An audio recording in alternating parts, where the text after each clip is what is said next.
choose to walk in the spirit is difficult, dealing with all of the ignorance. But in the Bible, and still talking about the Bible, what is the benefit? Everything about you counterfeit, there ain't no rebuttal you can counter with. On the internet, you the master teacher, in real life, you powerless. Keep it real with you, I don't have time for this, I ride for this, my forefathers died for this. They cry for this opportunity, presently I possess, and right now you are the opposite. If you walk in love, you fulfill the law, don't get involved and you ain't giving it all. If you ever think it's cool to threaten another man's family, then you already lost. Chemtrails got aluminum, heavy metal saturate the atmosphere. Manhattan Project, time travel, Mandela effect, what happened here? GMO food processing to the whole world become obsolete. A black man who believes in Jesus, got my own team taking shots at me. You trespassing on property that you don't fully understand properly. All the back and forth, that's not for me, that's for ROC and the war machine. If we ride together, then we ride together. If we can't do it, I'd rather leave. I still stand on the word of God till the day I die and no longer breathe. We trapped inside the diaspora, nightmares of the massacre. Cold sweat, I'm below deck, in the middle passage, just a passenger. Revolutionary hardcore, liberation, that's a hard job. You ain't ready, you a oddball, keep your mouth closed like lockjaw. I learned trying to bring people together on the same page, make them separate. All the talk about reconciliation, when the time come, you hesitate. If Jesus was able to sit at the table with a bunch of sinners, you very fake. Your steps ordered by the Lord, and how it was yesterday, a big mistake. We the city sitting on the hill, guess it all depends on how you live. Guess it all depends on how you feel, and we both know that ain't God's will. I stood on what I felt was right, I don't never question if God's real. Trapped inside this matrix, I'm about to pop the red and the blue pill. Bless them which persecute you, bless and curse not. Rejoice with them that do rejoice, and weep with them that weep. Be of the same mind one toward another. Mind not high things, but condescend to men of low estate. Be not wise in your own conceits. Recompense to no man evil for evil. Provide things honest in the sight of all men. If it be possible, as much as lieth in you, live peaceably with all men. Dearly beloved, avenge not yourselves, but rather give place unto wrath. For it is written, vengeance is mine, I will repay, said the Lord. Therefore, if thine enemy hunger, feed him. If he thirst, give him drink. For in so doing thou shalt heap coals of fire on his head. Be not overcome of evil, but overcome evil with good. Romans 12:14-21.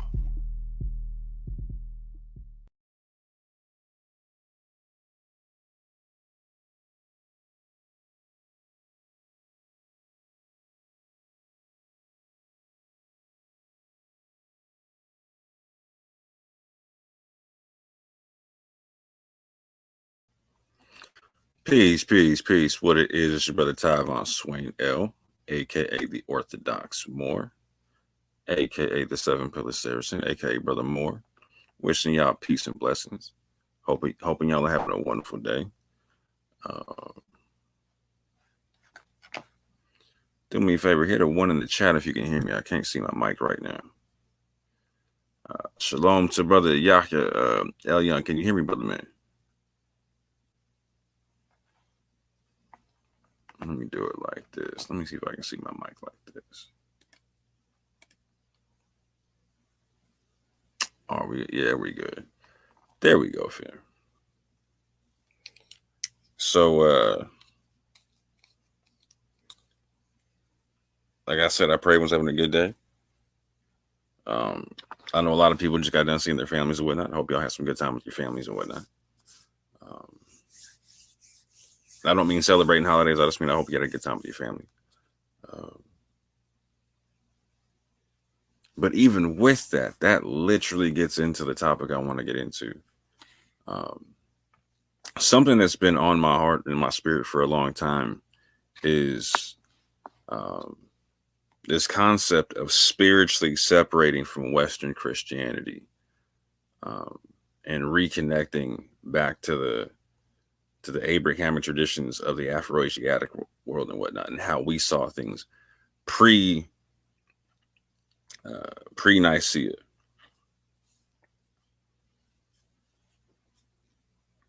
Pre-Nicaea, in terms of how we spiritually understood the Bible, Old Testament, New Testament, etc. And one of the reasons this has been on my heart is because if you hear me talk about my father at all in interviews or anything like that, you'll hear me talk about the fact that my father was a preacher. My father was a minister. He was an ordained minister. I had a ministry called Healing Heart Ministries. It was a real small ministry, a home ministry, where he traveled a lot. And he came up in the Baptist church, and eventually jumped into the evangelical church. And in both situations, he didn't think that the church was satisfying the needs of the people. His big thing was that people were broken and hurt, and that they needed their hearts healed from that pain. And that when they went to church, people were getting caught up playing political games, and people were caught up keeping up with the Joneses. And there was a lot of there was a lack of accountability within the church, to where broken people couldn't come off the street and be safe. That was a big issue for him. That broken people couldn't come off the street and be spiritually or emotionally safe and protected. That you could come into the supposed house of God and encounter all kind of nonsense. Everything but learning how to be a child of God. Everything but learning how to renew the mind and be a living sacrifice.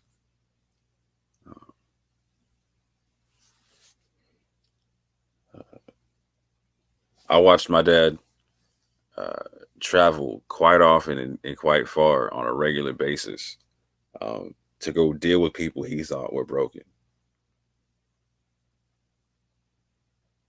And in doing so, he was also healing himself from pain. Again, if you hear me talk about my father, you hear me talk a lot about how he and my mother, for instance, like my mother had me reading the Proverbs every day.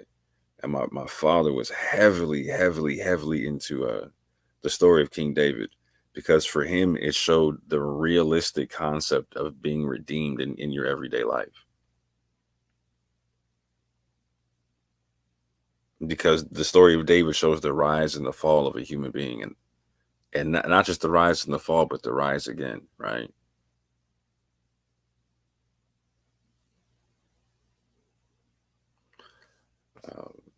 And so this rise and fall concept, and this being able to apply the Bible in such a way to where it has a transformative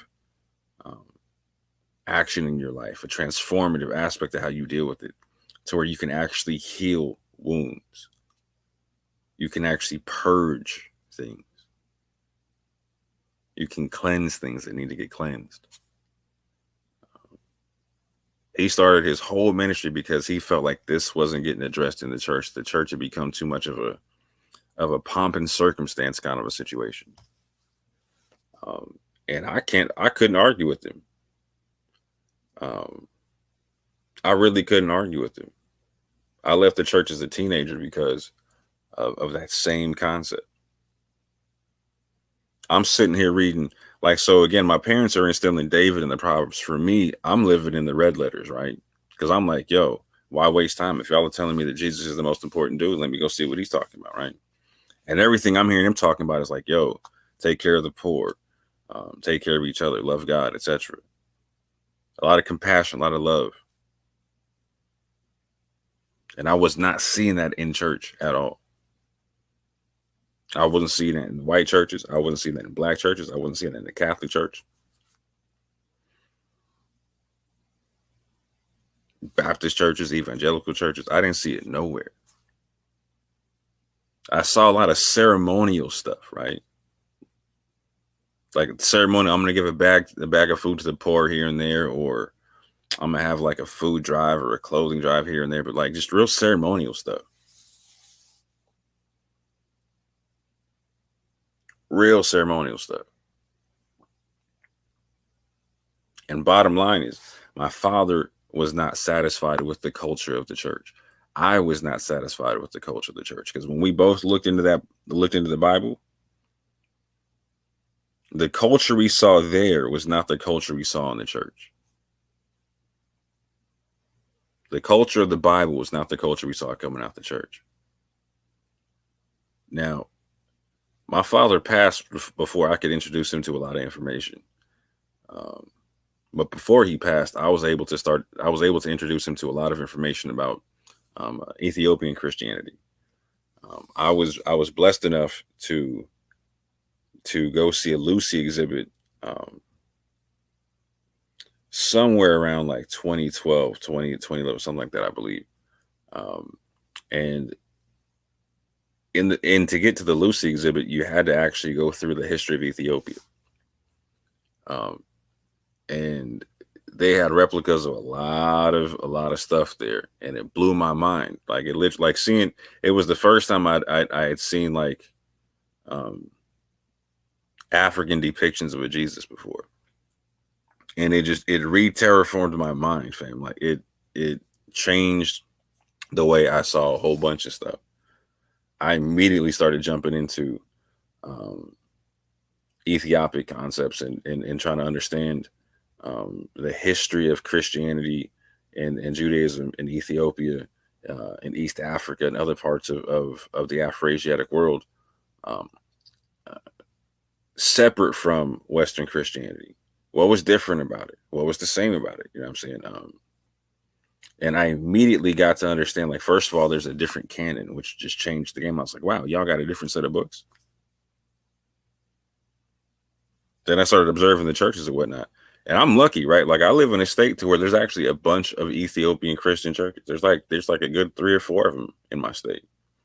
In my state, there's a diverse population, and amongst the population is a large population of East Africans, Ethiopians, Eritreans, and also Somalians.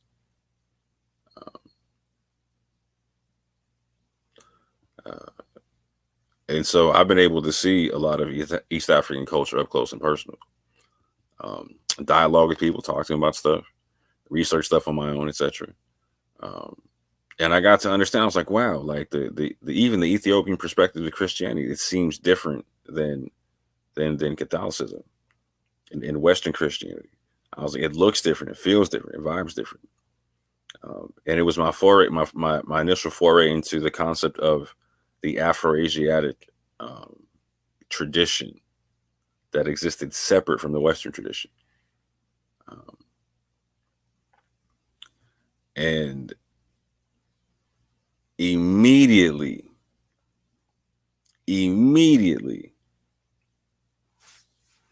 I started recognizing this concept right here, that there's this story of an Exodus and Numbers, right? You got the Israelites coming out of Egypt and whatnot, right?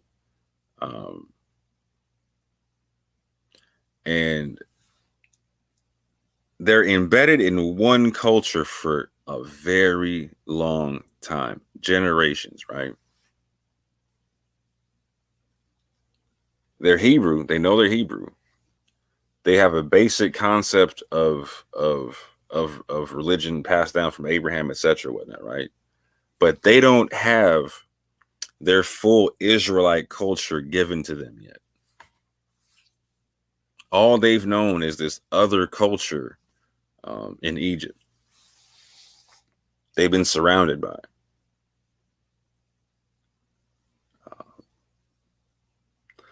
They come out of Egypt as a mixed multitude.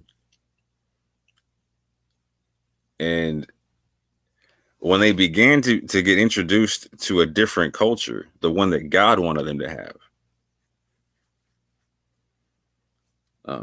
even after everything they had seen, all the wondrous things they had seen, it was hard for them to give up the culture that they knew in Egypt. So, for instance, you have the Most High giving them manna every day, taking care of their food needs every day. And instead of being satisfied with this, the people start complaining, saying, man, we wish we had the fish that we had back in Egypt. We wish we had the leeks we had in garlic and the melons and etc. All that we had back in Egypt.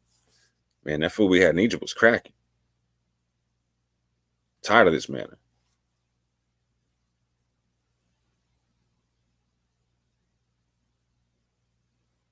instead of recognizing that the Most High was taking them from one place to another and providing for their subsistence every step of the way,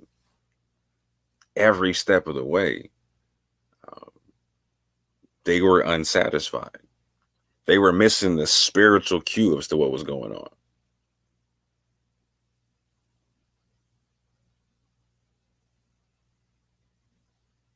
They were murmuring for the culture they had back in Egypt. Pressing forward, literally, as Moses is getting the laws from the Most High, he's telling the people, hey, check this out. Cleanse yourselves. Don't touch your wives or your husbands or whatever. You know what I'm saying? I'm going to go talk to the Most High. I'll be right back. My man's up there fasting for 40 days and 40 nights. Receiving the laws of the Most High. Comes down, and what does he find?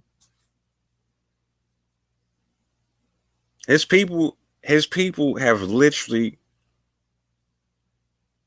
made an idol going back to what they were doing in Egypt. He's like, man, I didn't tell you to do none of that. You know what I'm saying? I just told y'all, like, be chill, cleanse yourselves, stay clean. I'm going to be right back. I'm going to go holler at the Most High. Man. So, going to get the culture. He's going to get their culture direct from the Most High. What the Most High wants them to do as a people. And the way they show acceptance of that is by rejecting it on its face. They say, no, we're going back to them old ways, fam. We're going back to them old ways.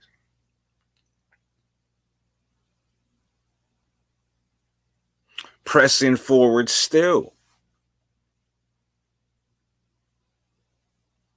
You got the rebellion of Korah. And I'm gonna give you this one from the Quranic perspective, because a lot of people don't even know that the rebellion of Korah is in the Quran, right? The Quran gives it super ill.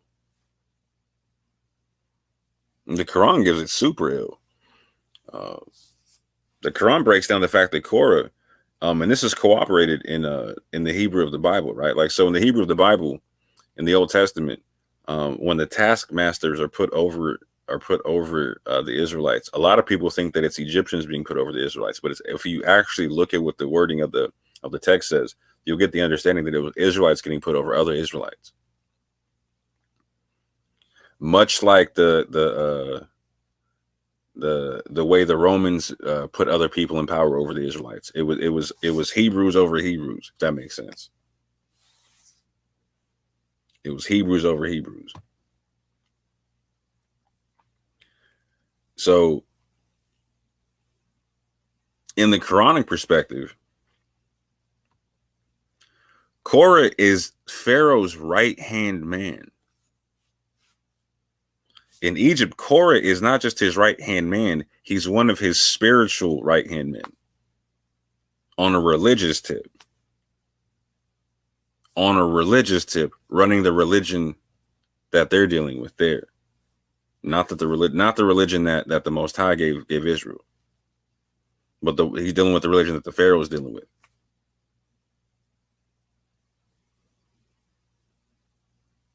So, again, understanding Korah is also a Levite, right?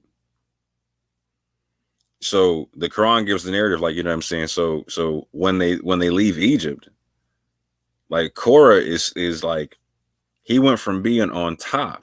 Understand the story. Like, he went from being on top to being Pharaoh's right-hand spiritual man to now having to submit to Moses as the spiritual man. Like, so now understand what this looks like culturally. So in Egypt, where the Israelites are underneath the Egyptian culture or whatnot, they have an Israelite who's Pharaoh's right-hand man spiritually. So think about that. Korah's got a lot of pull with the people and over the people because he's leading the thing for the Pharaoh. He's got a lot of pull for the people leading the thing for Pharaoh and whatnot. You know what I'm saying? And he's living a good life. and out of nowhere, and he's seen as the spiritual leader. So he wouldn't be just a spiritual leader for Egypt. He'd be the spiritual leader for Israel as well. They're looking at him like that because they don't have like a high priest concept yet. They don't have that system set up yet. So Korah, like, again, check out the concept. Korah's a Levite, and another Levite is coming through out of nowhere, because he just got banished, right? You mean, like, Moses was banished for 40 years. He was gone for 40 years, and he comes back.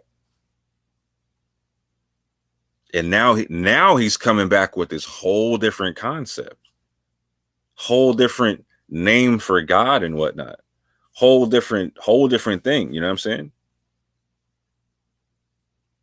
Challenging the spiritual traditions of Egypt.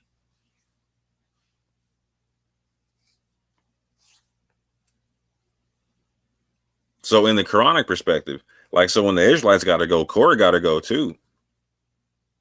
Like, all of them got to go. Pharaoh's not trying to deal with he's not trying to deal with none of them.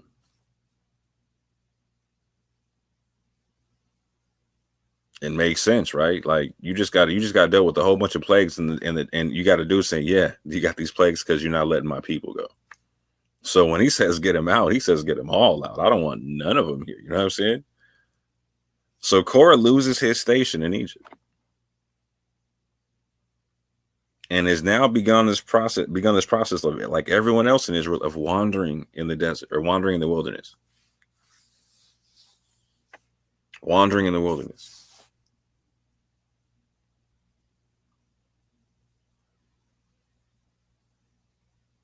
Now, peep this concept of wandering in the wilderness, because this is super important to what I'm saying. The wilderness concept in the story is a trip, because it took Israel 40 years to make a journey that was like 10 days long, 14 days long, 15 days long.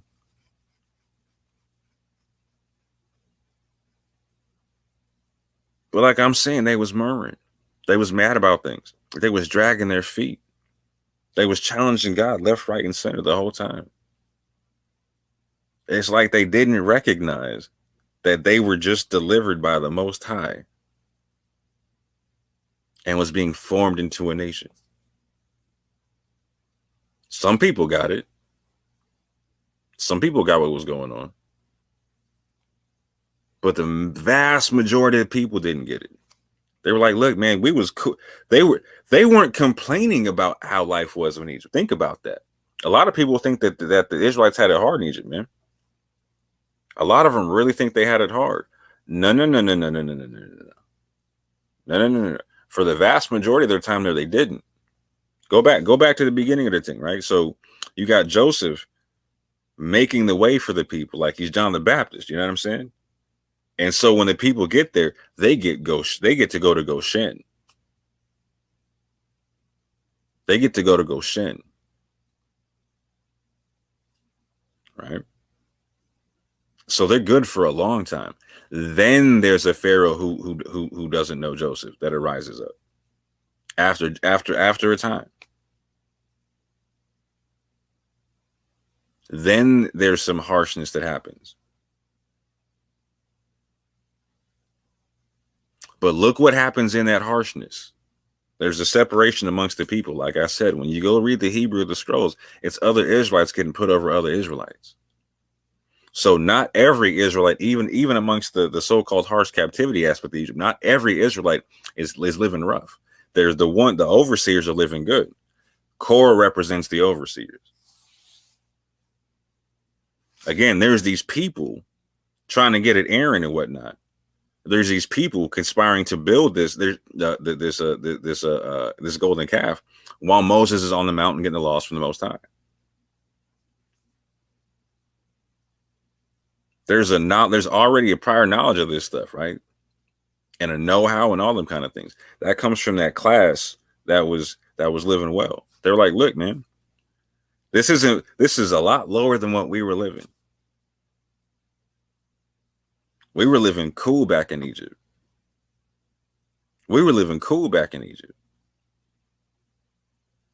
Again, like, We don't want this man. We want the fish. We want the leeks. We want the garlic. We want them. We want the melons and whatnot. That's not a people that's starving, fam. That's the people that's eating good.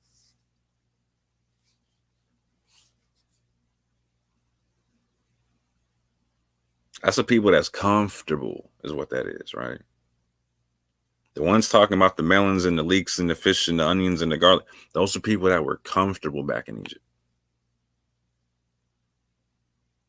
Because there were other people who weren't living comfortable who had no issue moving forward. Not everybody was challenging the thing. You have people keeping the faith left, right, and center all throughout the story who were like, nah, the Most High just delivered us for some stuff, man. You had people that had faith that could move mountains in the Old Testament.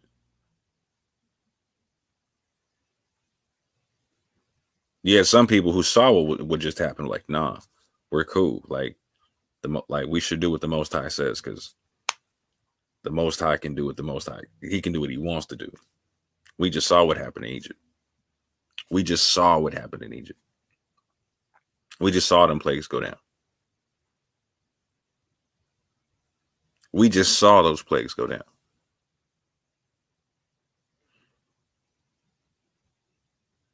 Some people didn't have faith in it like that.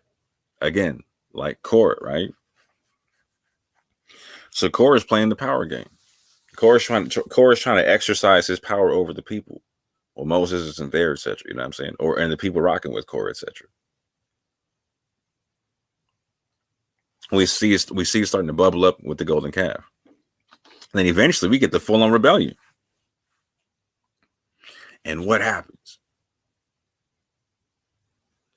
Korah and his people get swallowed up in the earth.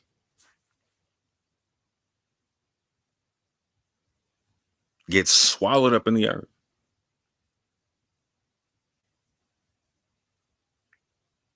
Going after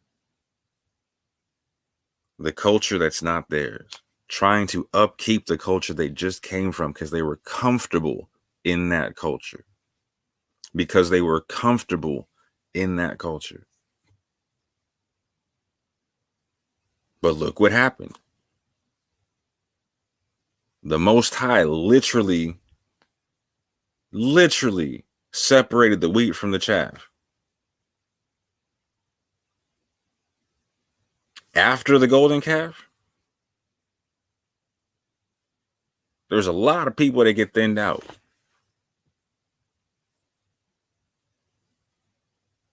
There's a lot of people that get thinned out.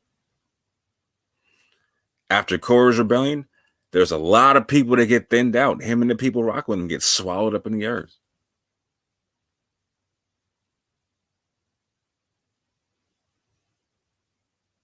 And all these people got thinned out and swallowed up because they did not recognize what was going on around them. The Most High was setting them apart and making them his. And the whole wilderness process was, you're leaving one culture. I need you to cleanse yourself of that culture and receive mine. Because when you come into my land that I'm letting you have inheritance in, there's rules you got to keep. This is hallowed ground. This is hallowed ground. Remove your slippers kind of a thing. Remove your sandals kind of a thing. Know how to walk here. Know how to talk here. Know how to live here. Because again, the whole point of us being a nation is to exemplify the ways of the Most High to the world. Again, I'm the Psalm 67 Israelite. We're supposed to show the saving health, the Yeshua of the Most High to all nations. And we can't even receive our blessings as a nation unless we do so. Unless we do so.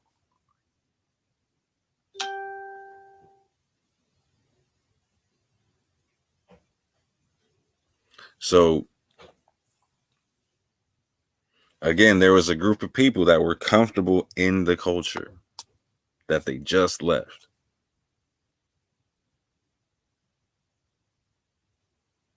Now, Am I saying they didn't love God? No, I don't think these people didn't. I don't think they had a beef with God. I don't think that's what it was. I think that they just didn't recognize that they were caught up in the culture they just came from. And weren't ready to fully embrace the concept that the Most High was preparing them for a culture that He wanted them to have.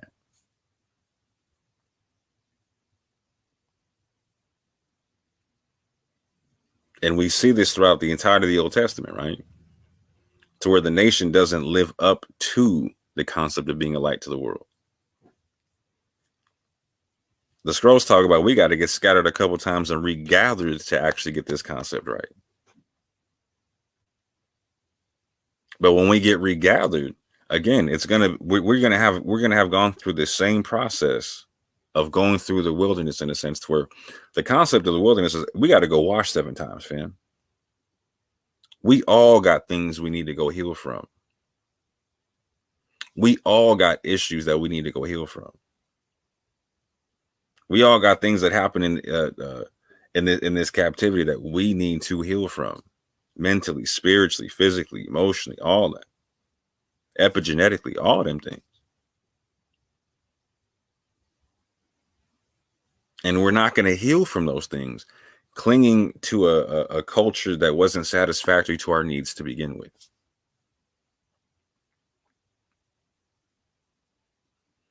Most of us didn't leave the church because we were satisfied with Western Christianity.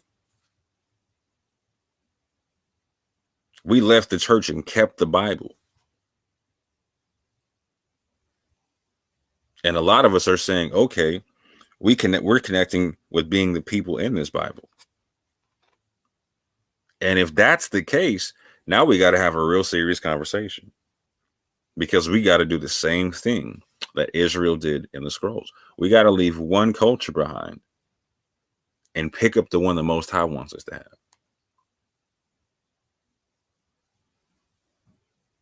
We got to leave one culture behind and pick up the one that the Most High wants us to have.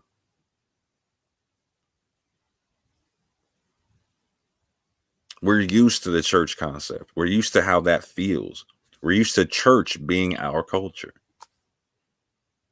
And when we leave that, now we got no stability, or we think we got no stability. But nothing could be further from the truth. And that's why I talk about this concept here, about like me focusing on understanding the Afro-Asiatic tradition, because within that tradition, we will find the culture we used to have. We'll figure out, oh, this is why I'm connecting to this thing in the Bible that I wasn't getting satisfied in the church with. Oh, wow. Wow. So there are, wow, the Ethiopian Christians seem a lot like the Messianic Israelites. Like, okay, they don't eat pork. They rock with feast days or whatnot. They still rock with the Sabbath or whatnot. Okay. Wow. Completely different tradition. And when I investigate pre-Nicene concepts, I'm going to find, wow, you know what? We actually looked at this thing spiritually different than Western Christianity. And Western Christianity actually separated themselves from us. They separated themselves from us. So right now, when I dialogue with my brothers and my sisters and I build, am I dialoguing based upon the schism of Western Christianity, or am I dialoguing based upon trying to reconnect to the culture we had before that? We really got to understand it. How are we doing this? How are we doing this?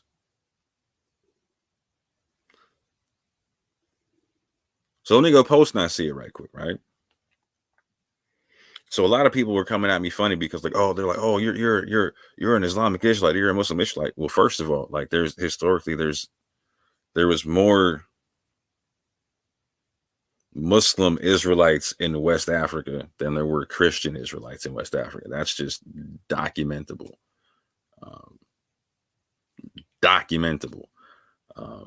However, That doesn't even matter.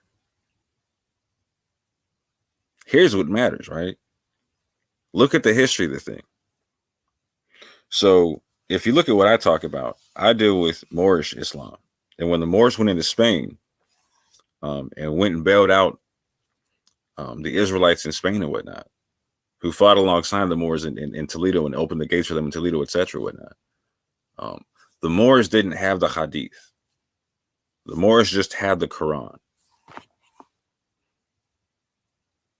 So I want everyone to think about that. The Moors just had the Quran. Most of what people knows about Islam comes from the Hadith.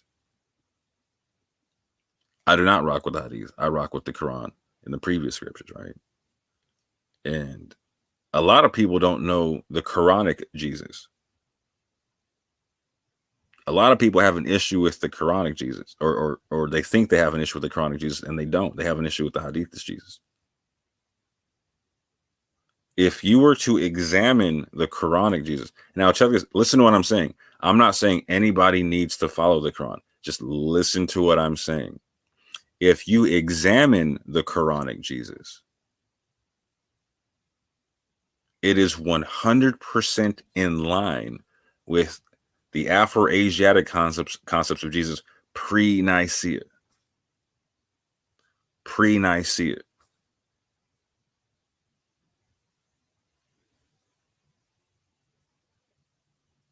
And if you actually, now let me tell you like this, like, so again, I'm not pushing the Quran, but why haven't you read it? Do you know why you haven't read it? Because you came up in a Western Christian church. Because you came up in a Western Christian church. And if you actually read the Quran, you'd see that the Quran is a critique on post-Nicene Christianity. I'm going to say that one more time. The Quran is a critique on post-Nicene Christianity. But then the Quran says the closest to you are the Nazarenes. And it specifies that there's two kind of Jews and there's two kind of Nazarenes. There's ones you can rock with and one that you can't as Muslims.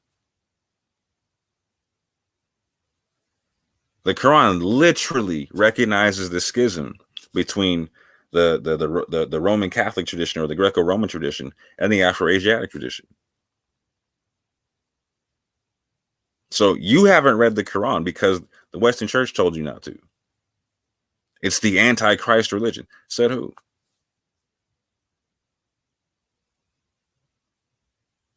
Said who? Because I'm going to tell you right now, if you compare the Quranic Jesus to pre-Nicene Afro-Asiatic concept of Jesus, there's no difference whatsoever. No difference whatsoever. At the base, it's a subordinationist concept of Jesus, which is the basic concept of the Afro-Asiatic tradition. Which is why you're not seeing a bunch of beefs and schisms within the Afro-Asiatic tradition. You're seeing it amongst the Greco-Roman tradition separating themselves from the Afro-Asiatic tradition. That's the whole point in Nicaea. That's the whole point in Nicaea.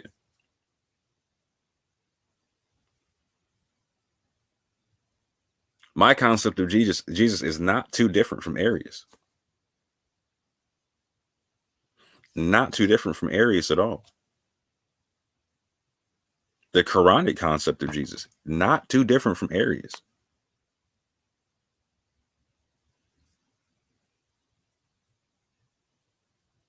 But again, prior to Nicaea, we had the Arius concept, right? We had people dealing with modalism. We had the Sabellianism concept. We had all kind of stuff popping. We had Trinitarians and non-Trinitarians. But they had but they were able to look at it in a way that was way different than how people look at it now, post-Nicaea. Again, post-Nicaea, all like the whole Afro-Asiatic tradition prior to Nicaea is heresy, fam. It's heresy. Our history, our culture, the way we did things and practice things is heresy for these people.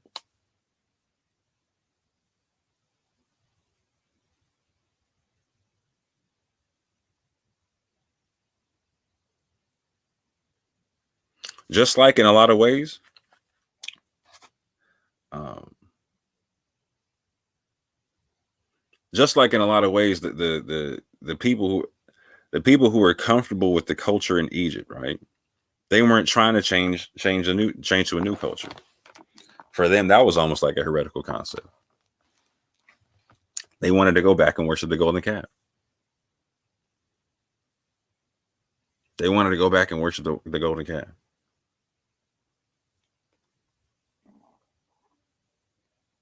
Just like a lot of our people, when they get introduced to Afro-Asiatic concepts, like, so for instance, right, Alton Johnson put out the video of Zadok, right, talking about he believed that Jesus was a created being, etc., etc.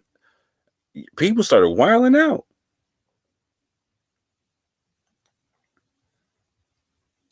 Black Tastics talks about the oneness concept. People start wilding out.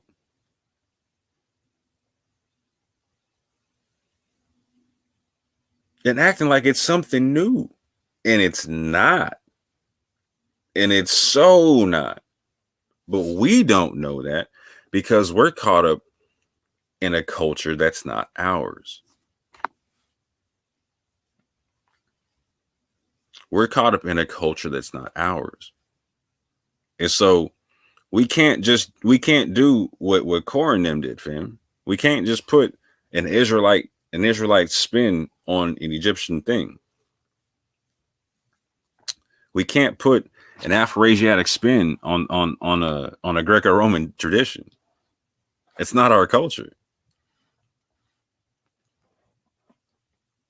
I mean, you can make white Jesus, black Jesus, and keep all the structures the same and all the inefficiencies the same, and it's going to be the same inefficient situation, just looking different.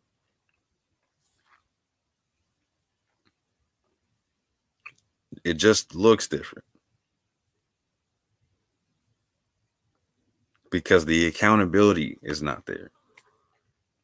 The accountability to the people, to the scrolls, and to God is not there. The accountability to the people, the scrolls, and to God is not there because there's no accountability to the culture in the Bible. That's not what Western Christianity is built off of. In fact, Western Christianity is literally built off of the reverse. Slowly walking away from the culture in the Bible. If you grew up thinking that tithes were money, that's because you grew up in a Greco-Roman Western form of Christianity that walked away from the Bible. If you were told that, hey, you know what?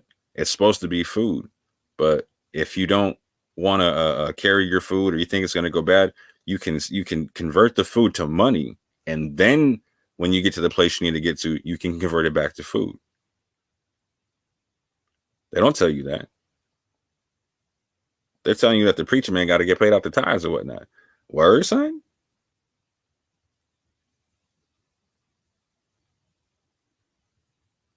Word?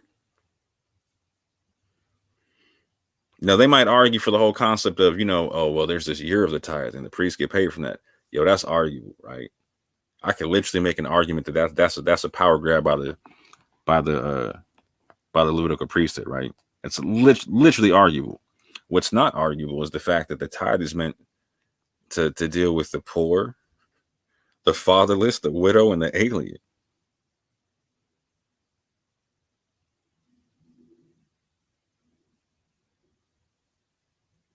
Now, when you give your tithes and offering in church, is that what it goes to? No, it goes to keeping the lights on and all kind of stuff. It goes for paying for my man, for the preacher man to buy his girlfriend and his wife some jewelry and whatnot.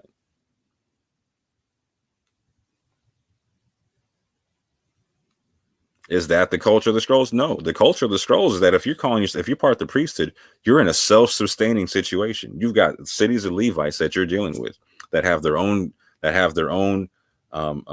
pastures, gardens, etc., whatnot, that you're supposed to be upkeeping. You're not supposed to come to the people with your hand out. As a matter of fact, as a priest, you're supposed to come to the people with public gardens available for them to go glean. When's the last time you went to a church and gleaned anything from a church when you didn't have anything on your table?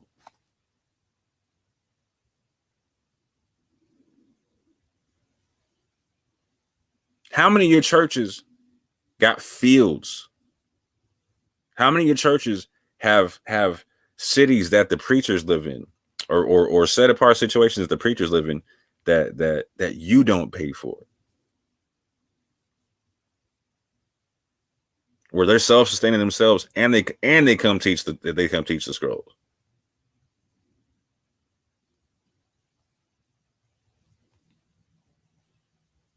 How many churches got apothecaries? How many churches are giving out anointing oils for the sick or whatnot, made after the way of the apothecary? We're not living that culture, fam. We're living a whole nother culture right now. And you know what? I'm not mad at people living another culture right now, because we just left the church 5 minutes ago, 10 minutes ago, 15 minutes ago.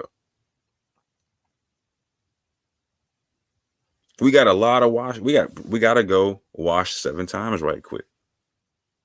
We got to recognize, you know what? We have been living in another culture. We do have to got to quarantine and clean. Quarantine and clean, which is even part of our culture itself. There's things that we could do in the church that we can't do in Israel. In the church, you didn't have to be accountable for nothing.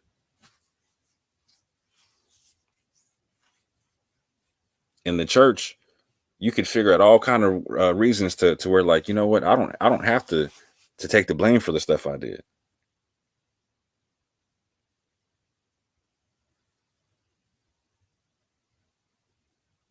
In Israel, there is no accountability exemption. For instance, in Israel, in the Bible, there is no law that says you're too old to be accountable.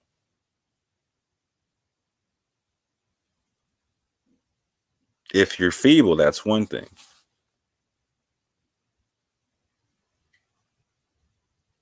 But there is no law that says, for instance, elders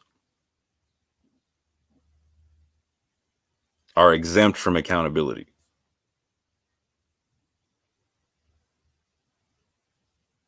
Hence, for instance, when in the wilderness, when Aaron and Moses, literally, like, the Most High tells them, I want you to go perform a miracle a certain way, and then go tell the people I did certain. Go just do it A, B, C, D. They go do it their own way. They're angry at the people, right? Because the people are still murmuring and stamp. Again, this is how, check this out. This is how bad the people are caught up in the previous culture, right? The people leading them out from into a new culture get so angry with them that they disobey a direct order from the Most High God, who they know they're talking to. Like, Moses and Aaron don't have any doubt whatsoever that they're talking to God. You don't see that anywhere in the scrolls, right? So they're going to do what God tells them to do. And instead of doing it the way he said, they get so mad. Maji split the rock and start cussing the people out. And the Most High was like, look, G, like, that's not what I told you to do. So there's repercussions from that, right? And here's the repercussions from the thing, right? Like, so when you don't give the Most High props for stuff that you're doing in his name, people start to think that you did it, right? They'll separate you out from God, right? So the Most High got, like, he got to make an example, right? So what do you do? So check this out. This is what both of y'all are going to go do. First of all, neither one of y'all going to see the promised land. You're not getting into the promised land. And what you're going to go, Aaron, what you're going to go do is you're going to go up on that hill right there and die, according to the word of the Lord. You're going to go up on that hill and you're going to die. Moses, same thing. At one point, you're going to go up on that hill right there and you're going to die. These are the people who saw the nation through the Exodus.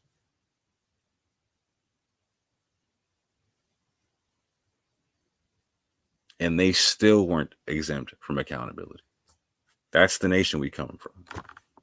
You don't get to be a light unto the nations without accountability. That's not how this works. We are the least exempt from accountability.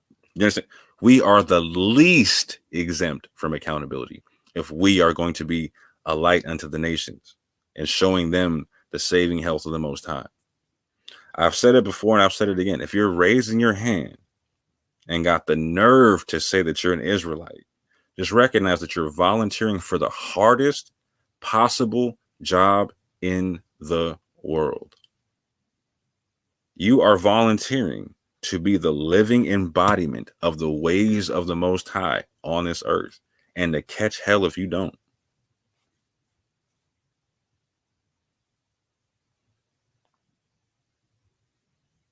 And to catch hell if you don't.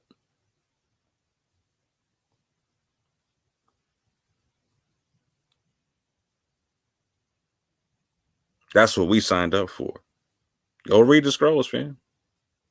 That's what you're signing up for when you're saying you're Israel.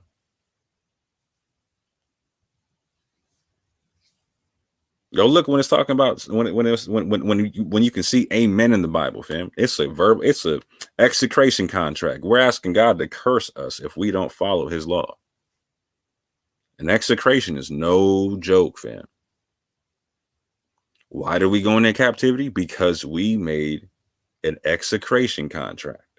Go look up that word execration.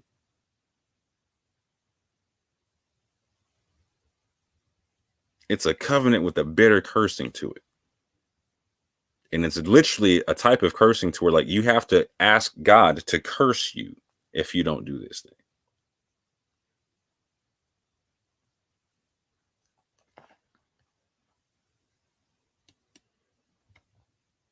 I'm not trying to get swallowed up like Korah did. I'm not trying to get swallowed up like his people did. I'm not trying to get caught up, stabbed up in the camps like the people building the golden calf and whatnot. I'm not trying to. No.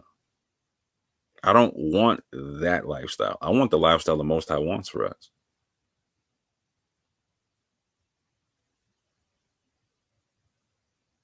That is to be the living embodiment of his ways to the nations.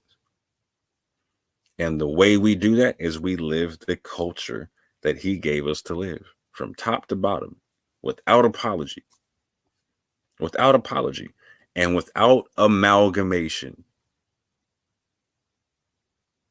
Oh, more. How can you say that? You deal with the Bible and the Quran. Yes, I do. Show me where I'm amalgamating anything.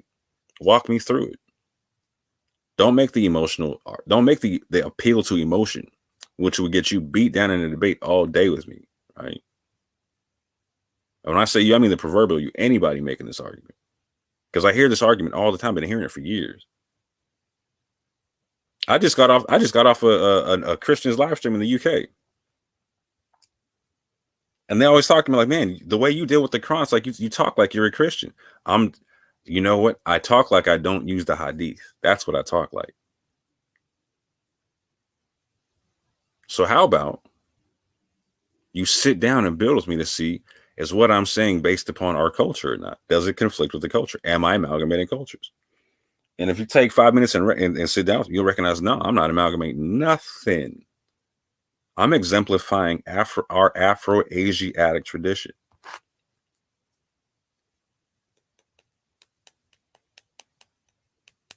But that's what we all need to do, fam, if we really want to embrace this thing. And when we do that, we're going to recognize, you know what? You can have somebody who has the Aryan tradition and it's okay. You can have somebody with the Sabellian tradition and it's okay. You can have a modalist and it's okay. You can have a oneness person and it's okay. You can have a Trinitarian and it's okay.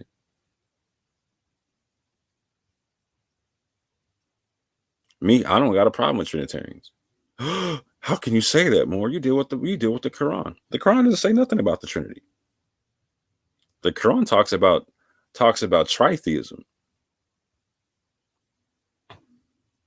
Most of the people I deal with, even the Black liberation theologists, Christian I deal with, when I press them on their belief systems, they don't believe in tritheism. They don't believe, They believe in what we believed as an Afro-Asiatic people and what kept us in unison, in a subordinationist concept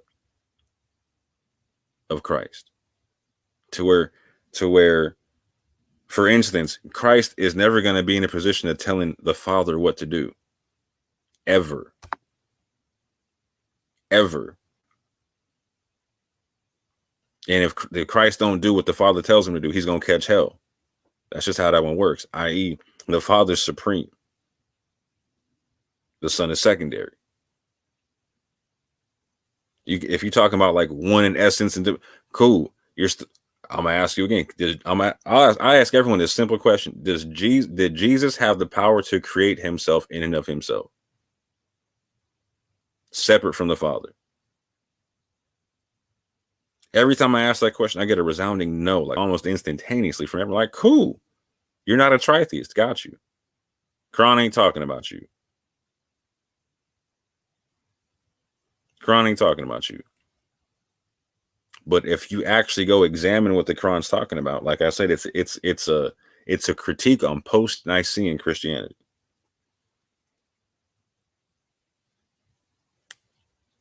Just like post-Nicene Christianity is a critique on the Afro-Asiatic tradition.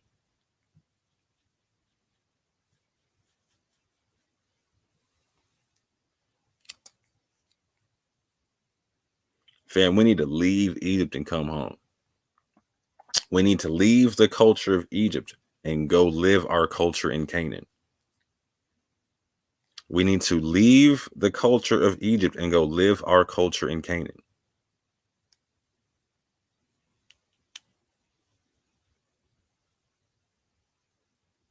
And that culture looks like accountability from top to bottom.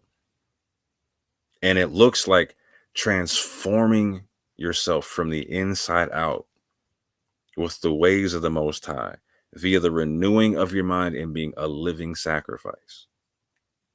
Which is why accountability is so important to the team. It's also why accountability is not bad, because the culture is renewal, cleansing, redemption. No one is without the ability to be redeemed. That's what my father taught me. He showed me that in real life every day. That's why he named his ministry Healing Heart Ministries. He wasn't worried about if you were male, if you were female, if you were black, white, Asian, Latino, etc. He was worried about your heart, because he showed me that's what God searches.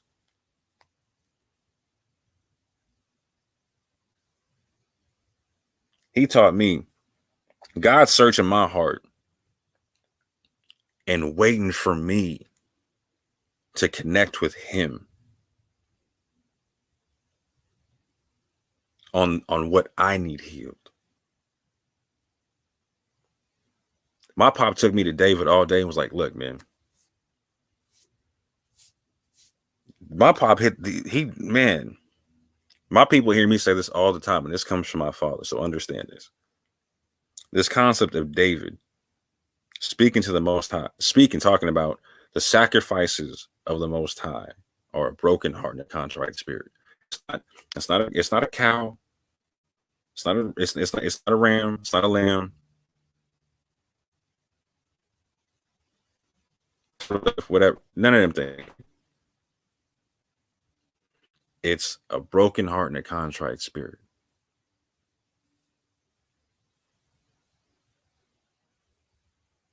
The Most High is waiting for us to come to him like that. That's what the people didn't get in the wilderness, right? That's what it took Israel 40 years to figure out. That they still never really figured out. And if they did, they would have been living this thing with the law on the inner parts. Man, we're supposed to come to the Most High with a broken heart and a contrite spirit.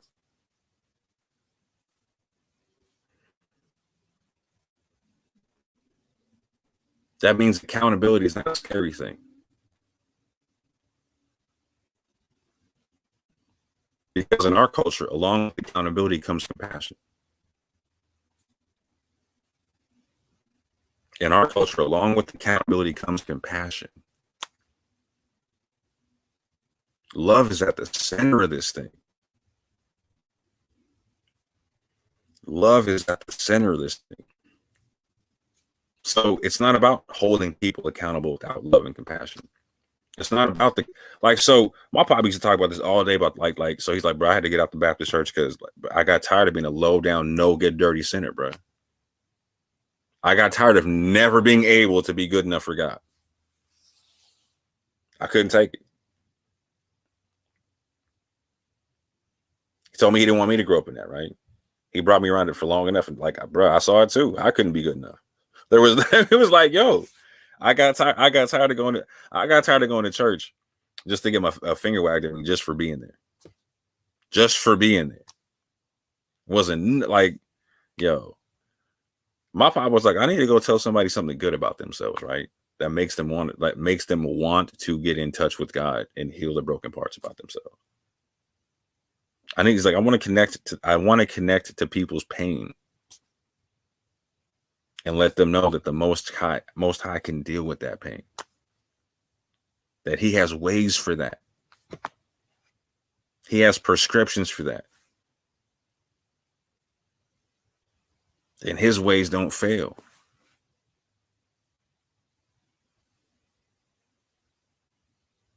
I love my dad for leaving the church and doing that and making his own ministry and going through his own wilderness process. God bless him for that.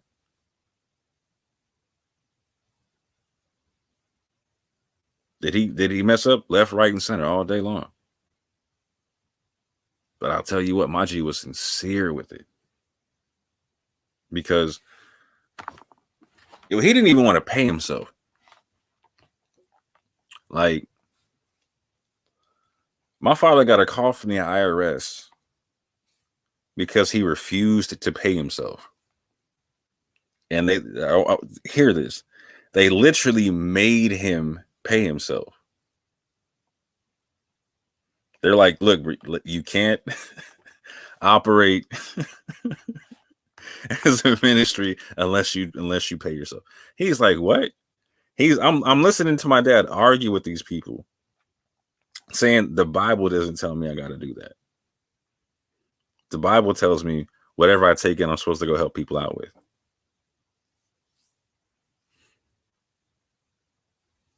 They're like, nope, you got to go do it like this, sir. He's like, wow, okay. That was another glimpse. I was like, man, I'm watching my dad trying to live out one culture and another culture telling him he can't do it like that. So I'm not mad at my people for not recognizing or not being familiar with their own culture when they see it or when they hear it or when they're around it or when people want to bring them to it. As a matter of fact, I expect my people to be apprehensive about it, just like the Israelites were, because they were so embedded in another culture. Because they were so embedded in another culture.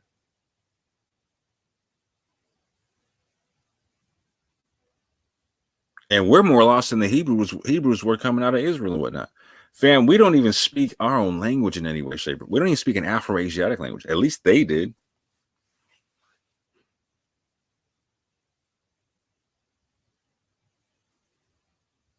We don't even speak the language we spoke after speaking an Afro-Asiatic language. We don't even speak any West African dialects, fam. We're super embedded in another culture. Again, a lot of us just yesterday went to go celebrate a holiday that got nothing to do with us. We're mad embedded in another culture. And we need to embed ourselves in our culture. So in Western Christianity, there is no accountability. From Catholicism to the evangelical tradition, there is no accountability. And there's no compassion. as a whole. I'm putting a general blanket on the thing. There's no accountability and there's no compassion. And there's no real community. There's no nation building. And there's definitely no biblical culture. It's another thing. It's a whole other thing, fam. The closest thing I'll say that, you know what? Shout out to the Amish. The Amish look mad close. They look way closer to the culture of the Bible than what most Western Christians do. Shout out to the Amish. But even then, they keep their thing insular.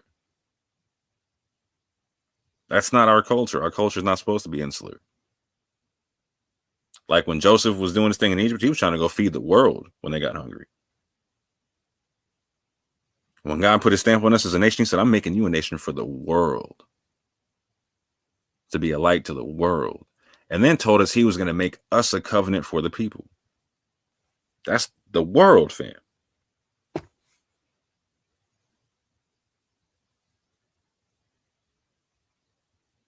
We're supposed to be showing the world accountability with compassion and cleansing. Because those are the ways of the Most High. When David was crying out to the Most High for the Most High to take his blood guiltiness,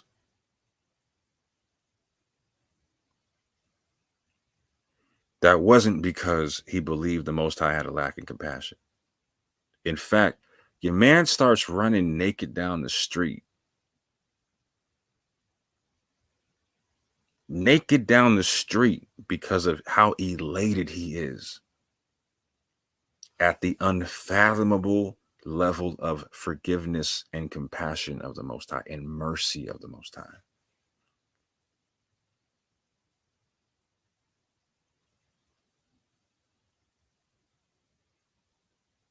We need to stop living in this concept of being cursed. We need to stop living in the trauma of being a people that were stuck in a captivity and recognize that we need to be a transformed people coming out of a captivity. We can transform our trauma with the Torah. One more time, we can transform our trauma with the Torah, fam. Not only can we are supposed to, as an emblem to the nations of this is what it means to be redeemed. The Most High can redeem you too. The Most High can redeem you too with accountability and compassion.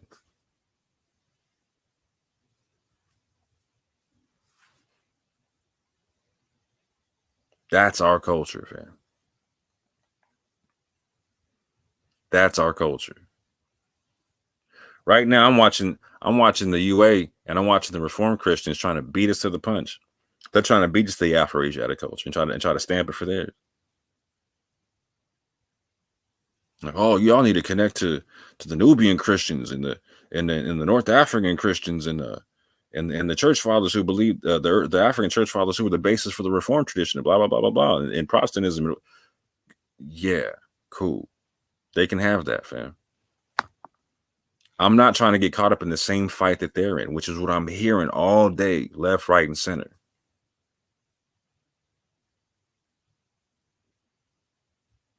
I'm seeing people joust and jockey for position in an Israelite form of Western Christianity. I'm good, fam. That's not my culture. Never gonna be my culture. Not my culture. Never gonna be my culture. My culture is about being a light to the nations through accountability and compassion and the ways of the Most High. That's my culture.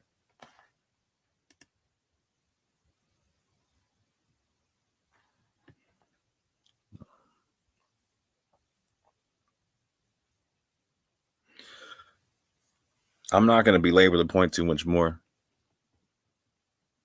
but you're definitely going to see me focus heavy on the Afro-Asiatic tradition and what that actually looks like, what it walks like, what it talks like.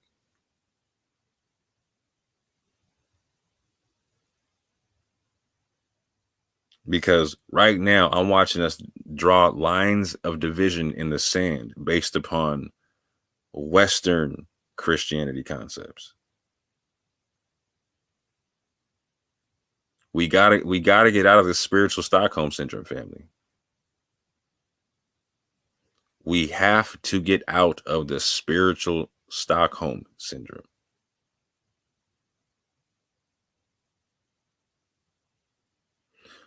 You know what you're not going to see from me? You're never going to see me talk to Western Christians in such a way to where like I need their approval for anything. I don't do that. You're never going to see me bring on a European Christian to tell me that I need some special treatment as Israel, as the ethnic. No, I don't need that, fam. I don't need a cleaned up version of somebody kissing my boots. I don't need that. I'm not in this for that. Like so as the nation of Israel, people don't treat you special. That's not how this works. You get to serve everyone. Just think about that one. You're not in this for people to treat you special. There is no verse that says that. There is no verse that says, since you're the nation of Israel, you're going to get treated fantastic by everyone. Nope. As a nation, when we do what we're supposed to do, it's cool. If we don't do what we're supposed to do, we're about to catch hell. Just is what it is. Because we're saying we're taking a covenant with the Most High to be his example. His example is not inconsistent. He's not inconsistent. He's not inconsistent. Does that mean, oh, if we ever sin or we ever do anything imperfect, we're dead? No. Us being imperfect is baked into the cake, which is why there's compassion in our accountability. Which is why there's compassion in our accountability.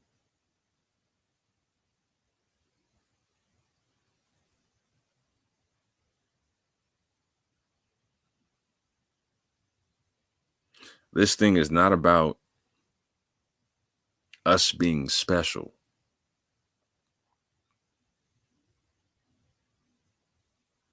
Are we special? No more than any other nation walking the face of the earth.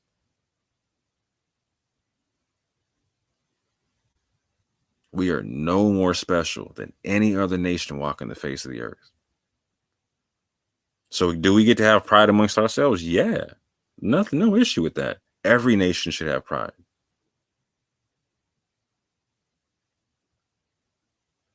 Every nation should have pride. To an extent. Not to the point to where it makes you overlook being accountable.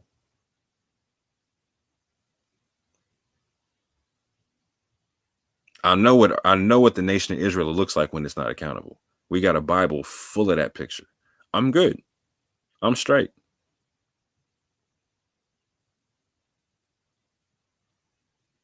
You know what one of my favorite things about the Quran is?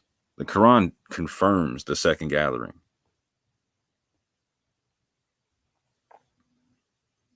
But in the second gathering, it throws an if. It talks about if basically we can be righteous. I love it because it says like basically like don't think this is a guarantee for you in a sense, like bro, like you don't think you can't get caught up. And what is that saying, right? That's saying that not all Israel is going to be taken care of just because they're Israel. There's going to be some that don't make it because they don't want to be righteous. That's from the Quran, fam. That's from the Quran, fam. Bible says very similar concepts. circumcision of the heart, etc., law on the inward parts, etc.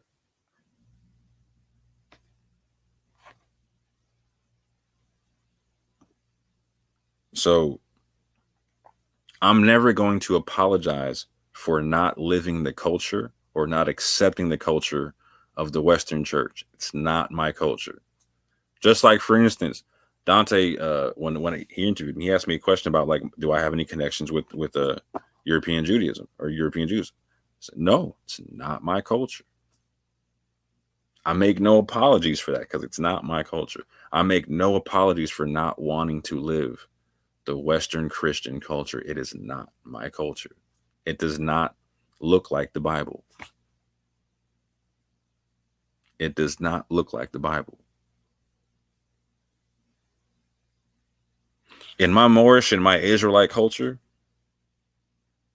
from Spain and North Africa and West Africa, that looked like my culture. That looked like the Bible to me.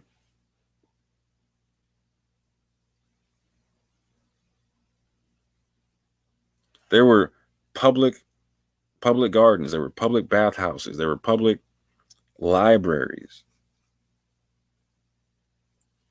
there were public ovens. Hell, there were certain times to where it was illegal for people to go hungry. You couldn't throw away food because it was illegal for people to go hungry. You could at least give the food to the animals. You couldn't just throw it away.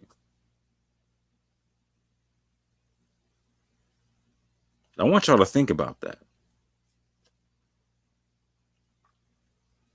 When Europeans walked into our culture, and again, this isn't a racial thing. I'm talking about when the Western Christian Europeans walked into our culture. For instance, in Cordoba, right? Cordoba had, like, at its peak, had over 1 million people, and it was the largest city in the world at one point when the Moors and Israelites are running it, right?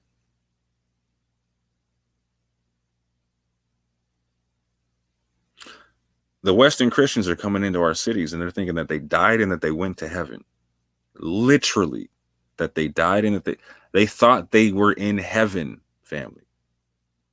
Not figuratively, literally. They were coming out of places that didn't have windows, where they had the animals inside, where they were bathing once a year and being told to do so on a religious concept, right? Again, the death rate is super high. The infant mortality rate is super high. Life is miserable unless you're the upper echelon of people, unless you're the kings and queens, etc. And even they are living in crazy backward concepts, using perfume instead of bathing and whatnot, etc. So they're going from that culture, and then out of nowhere, they see a culture that has lit streets. They've never seen lit streets before. They're thinking that they're seeing lit streets lit with gold, literally, because they've never seen lit streets before.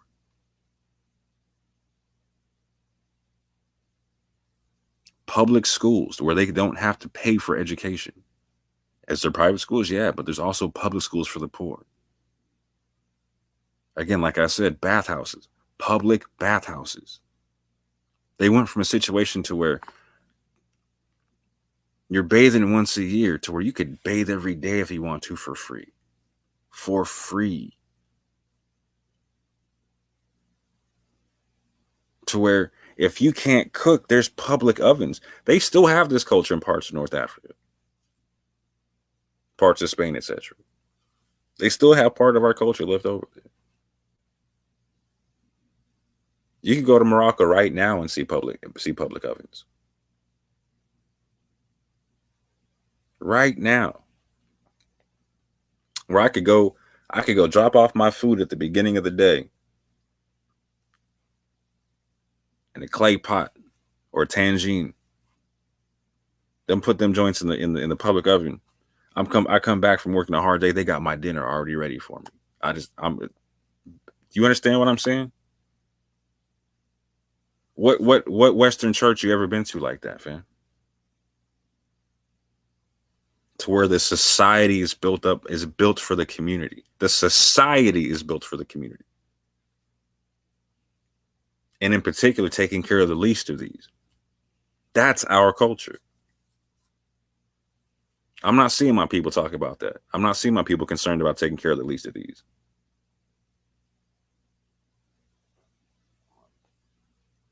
I'm seeing my people caught up on clout chasing, caught up on chasing cultural stories about stuff that has nothing to do with the Bible. Talking about TV shows and rappers and what they just saw in a movie or whatever. Fam, all that's all that's the pomp and circumstance of Egypt. Egypt had magicians. They didn't have priests, fam. Not when we dipped out. Not the part of Egypt we dipped out from. So think about that.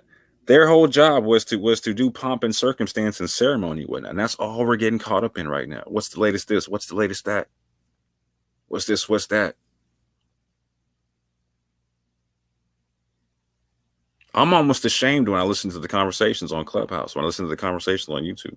Nobody's talking about taking care of the least of these. Nobody's talking about how we take care of each other. Nobody's talking about cleansing. Nobody's talking about redeeming ourselves. Nobody's talking about making ourselves useful vessels for the Most High or being a light to the nations. I hear everybody, not everybody. I hear a lot of people talking about this thing being about them. Like they're putting themselves on a pedestal. Fam, nah, it's not about you like that, but it is about you. It is about you. It's about you transforming yourself with this Torah and showing other people how to do it via your own example. That's how it's about you. That's how it's about you. Nobody owes you anything because you're an Israelite or because you claim to be an Israelite. That's literally what being an Israelite means.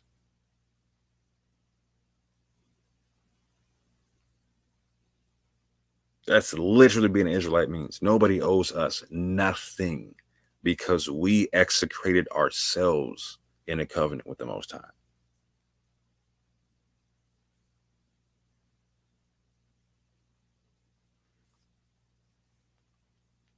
So I'm not gonna beat a dead horse, fam.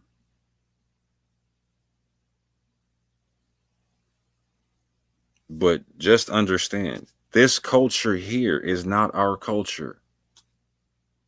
We have a whole nother culture that we can go look at with the Afro-Asiatic tradition pre-Nicaea. Pre-Nicaea. And for me, I do the post-Nicaea. Right? I see what happened when Islam came through and pushed out the Greco-Roman Christianity from Africa.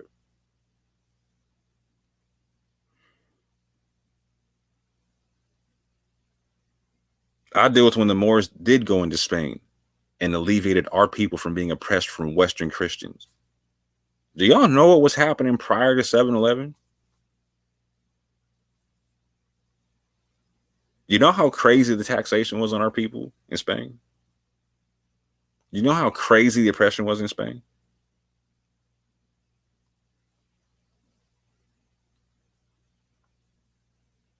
We went from living in the most oppressed concepts to having our golden era. We have a whole culture we can go look at.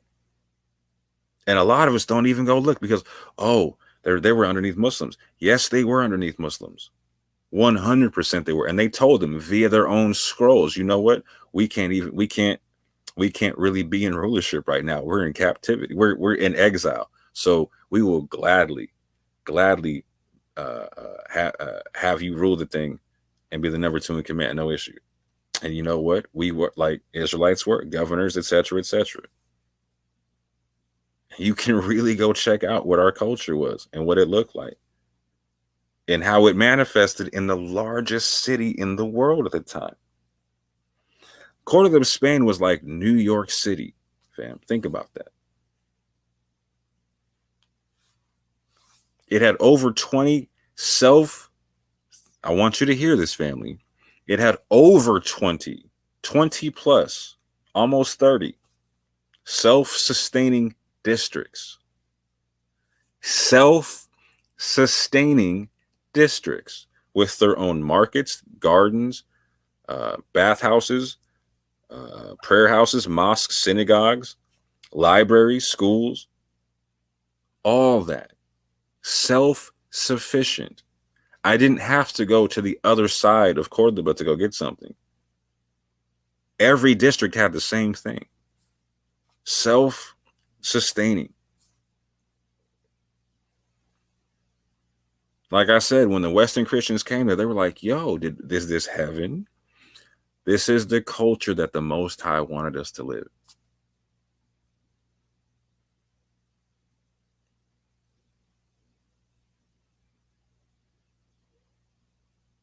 This is the culture that the Most High wanted us to live. So I'm slightly brand switching the channel. Like I said, I'm moving this to be more of a universal concept based upon connecting to the Afro-Asiatic culture, separate from Nicaea. Separate from Nicaea.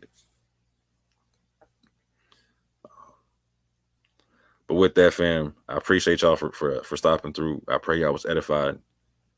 I pray y'all have a good times with your family. You know what I'm saying?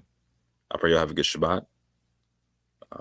And with that, family, I say it's time to leave Egypt and leave that culture behind and go live our culture in Canaan. And with that, I say peace and love.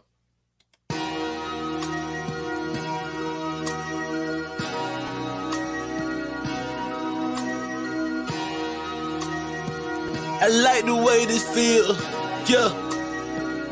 Let my soul cry, yeah, yeah, yeah.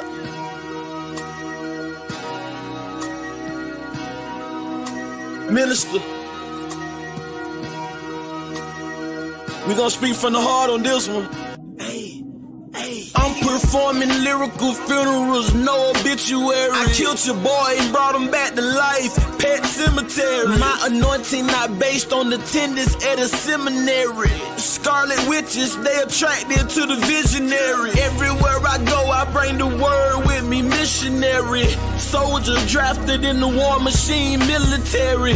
Pay attention, what I'm saying to you, legendary. You got the demeanor of a front desk secretary. That mean you take the calls, but you don't make the calls. That's why you hate, cause ain't nothing fake about me at all.